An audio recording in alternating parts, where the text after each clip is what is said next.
Do you think it is in the best interest of America to actually protect Miles Guo, who has proven himself being, a reliable source of intel, preventing Miles Guo from being persecuted by the Chinese Communist Party on the U.S. soil? Yeah, so I'm not familiar enough with Miles Gould and his personal case right now. And what I tend to do as a Mhm. former federal prosecutor is not speak out about it without having investigated it myself. But if what you're describing is accurate, and I don't have any reason to disbelieve what you're saying is true, then anyone, Mhm. especially as a former federal prosecutor myself, who's ran intel sources and sources for national Yes. security, anyone who ingests that type of information and that information is not taken and acted upon by authorities should be investigated. And I don't mean the Miles Goulds of the world. I mean the people he gave the material to who failed to act upon it. Too often, and whistleblowers, I'm glad you brought that up, is a heart of one of our Mhm. foundation's matters. We at the Cash Foundation literally day in and day out look for whistleblowers, whether it's in the FBI, DOJ, DOD, IC, what have you, who don't have the Mhm. financial means to bring forward instances of waste, fraud, and abuse by our government so that we can expose them. And so, whether it's individuals that you know in depth, or I know, or don't know, the whole point is we're trying to encourage them to come forward because, as we've just seen in the news now, some IRS Mhm. whistleblowers come forward and jeopardize the entire Hunter Biden DOJ investigative scenario that's been going on for what, 4 years now? So whistleblowers perform an incredibly effective tool in our scenario. And the FBI and DOJ have been known, not just on occasion, unfortunately, too often, to overreach and abuse their authorities when seeking retribution against whistleblowers who are exposing their corruption. So I never will stand for that. And we will always look for ways in which we can help those individuals who are brave enough to come forward. And I'll do some more digging on the cases that you have talked to me about. I Please do. just unfortunately am not too familiar with them myself. Absolutely. Thank you so much, Mr. Patel. If you need anything, we're willing to provide everything you need.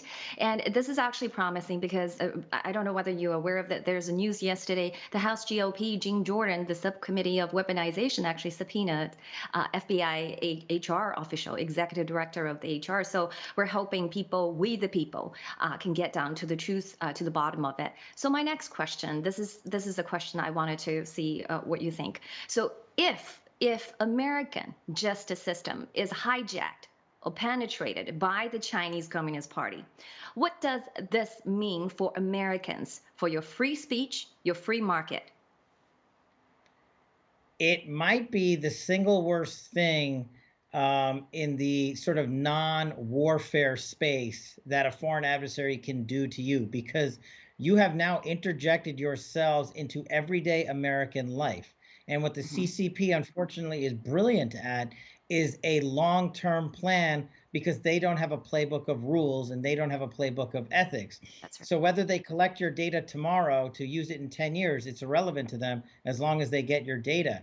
And the access through which they have gained such information, be it through TikTok, which I think is a pretext for them to collect information, or otherwise by infiltrating American justice systems or the FBI systems, their main goal is to utilize this information at some point. And when they collect against not just government actors, everyday citizens from California to New York, from Florida to North Dakota, and everywhere in between, they are doing that with a purpose. And that purpose may not be known to us ever or right away. But when they're flying Chinese spy balloons over the United States of America and collecting on Defense Department information and secret ventures Yeah. like that, then of course, any American with a modicum of credibility has to believe that they're doing it day in and day out, like you've outlined. And that, when I was on the House Intelligence Committee as the National Security Advisor, one of the things we ventured to combat against was the very thing you're talking about: how the CCP gains backdoors into some of our most sensitive infrastructure operations, and why Mhm. those doors are allowed to be opened in the first place, and why they take so long to be shut down.